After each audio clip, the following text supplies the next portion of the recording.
Hi friends, இஷ்டமாக சமைக்கலாம் சேனலுக்கு மீண்டும் உங்களை வரவேற்கிறேன். நேற்று வெயிட் லாஸ் சேலஞ்ச் டே 63.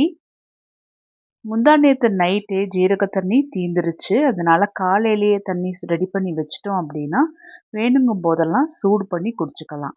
இந்த ஜீரக தண்ணியில் நான் 1/4 டீஸ்பூன் ஜீரகம், ஒரு துண்டு பட்டை, ஒரு பிரியாணி இலை போட்டு கொதிக்க வச்சு எடுத்து வச்சிருவேன்.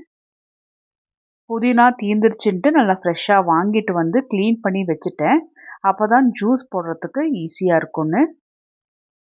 நேற்றே லஞ்சுக்கு வல்லாரக்கீரையும் பச்சை பயிரும் வச்சு கடைஞ்சி கொடுத்துர்லாம். அதுக்கு சைட் டிஷ்ஷாக முருங்கைக்காவும் உருளைக்கிழங்கும் போட்டு ஒரு பொரியல் தான் ரெடி பண்ணி கொடுத்துர்லான்ட்டு நான் காலையிலேயே பச்சை பயிரை வேக வச்சு வச்சுட்டேன். பச்சை பயிர் வெந்ததுக்கு அப்புறமா க்ளீன் பண்ணி வச்சுருந்த வல்லாரக்கீரையில் இதில் கொஞ்சமாக பூண்டு, பச்சை மிளகா, ஜீரகம், பெருங்காயத்தூள், மஞ்சள் போட்டு வேக வச்சு எடுத்துடலாம். வல்லாரக்கீரை மாதத்தில் ஒரு 2 தடவையாவது குழந்தைங்களுக்கு செஞ்சு கொடுங்க. மூளை வளர்ச்சிக்கு ரொம்பவே ஹெல்ப்ஃபுல்லாக இருக்கும்.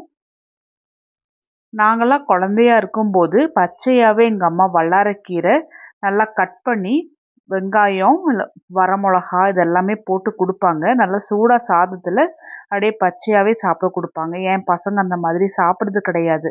அதனால் நான் எப்போவுமே நார்மலாக நம்ம எப்படி கீரை குழம்பு வைப்போம் அது போல் நான் அவங்களுக்கு செஞ்சு கொடுத்துருவேன். காலையில் பூசணிக்காய் ஜூஸ் தான் ரெடி பண்ணிகிட்ருக்கேன்.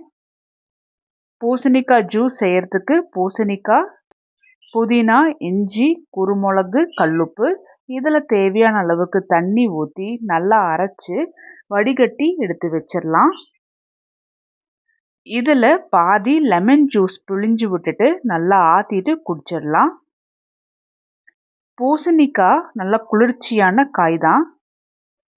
ஆனால் சாயந்தரம் கொள்ளு கஞ்சி எடுக்கிறோம், அதே போல் கருஞ்சீரகம் டீ எடுக்கிறோம். இது ரெண்டுமே ஹீட்டு.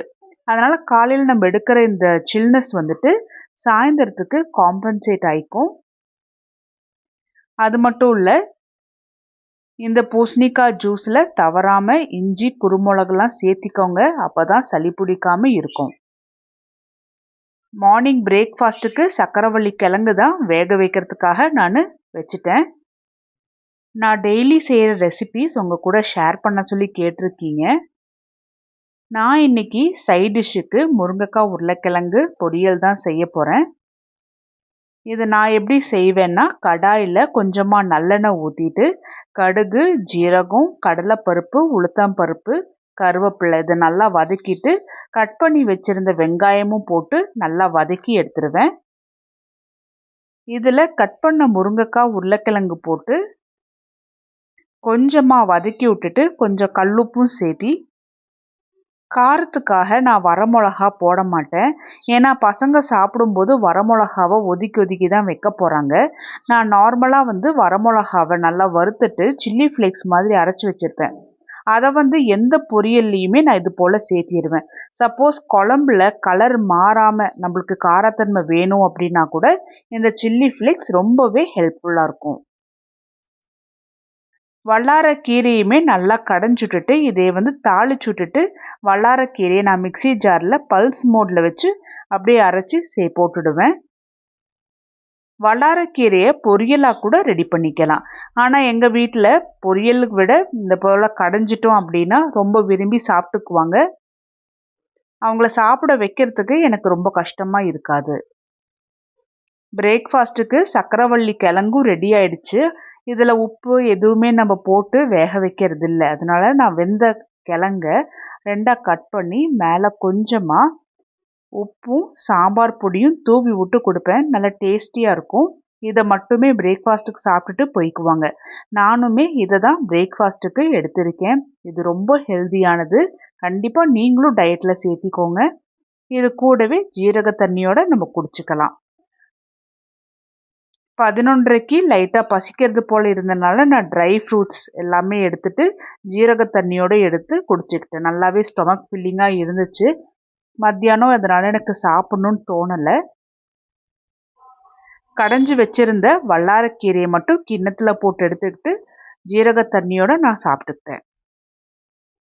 சாயந்தரமா கருஞ்சீரகம் டீ தான் ரெடி பண்ணிட்டு இருக்கேன். கருஞ்சீரகம் டீக்கு எந்த கப்பில் டீ குடிக்கிறோமோ அதில் ஒரு 1.5 கப் அளவுக்கு தண்ணி எடுத்துட்டு ஒரு 1/4 டீஸ்பூன் அளவுக்கு மட்டும் இந்த கருஞ்சீரகம் டீ தூளை போடுங்க. ரொம்ப ஜாஸ்தியெல்லாம் போட வேண்டாம். ஏன்னா கருஞ்சீரகம் வந்து ஹீட்டு. இந்த ஹீட்னால தான் நமக்கு உடம்புல வந்து அந்த உஷ்ணத்தை கிளப்பி விட்டு நம்மளோட ஃபேட் எல்லாத்தையும் கரைக்கும். ஆனால் அளவுக்கு அதிகமாகவும் நம்ம சேர்த்திக்க கூடாது. இதில் நான் கொஞ்சமாக இஞ்சி போட்டு குடிப்பேன். ஏன்னா கருஞ்சீரக டீயில் வந்து ஒரு ஃப்ளேவர்லாம் ஒன்றுமே இருக்காது. இஞ்சியோட காட்னஸ்க்கு நல்லாவே குடிச்சிக்கலாம். நைட்டுக்கு கொள்ளு கஞ்சி தான் எடுத்துக்கிட்டு இருக்கேன். எந்த டம்ளரில் கொள்ளு கஞ்சி குடிக்கிறோமோ அந்த டம்ளரில் 1.5 டம்ளர் தண்ணி எடுத்துட்டு 1.25 டேபிள் ஸ்பூன் அளவுக்கு மட்டும் இந்த கொள்ளு பொடியை போட்டு நல்லா கொதிக்க வச்சு சிம்மரில் வச்சுட்டு நல்லா வற்றின பிறகு டம்ளரில் வடிகட்டி குடிச்சிடலாம். இதுக்கு நிறைய ஹெல்த் பெனிஃபிட்ஸ் இருக்குது. மெயினாக என்னென்னா நம்மளோட மெட்டபாலிசமை இன்க்ரீஸ் பண்ணும்.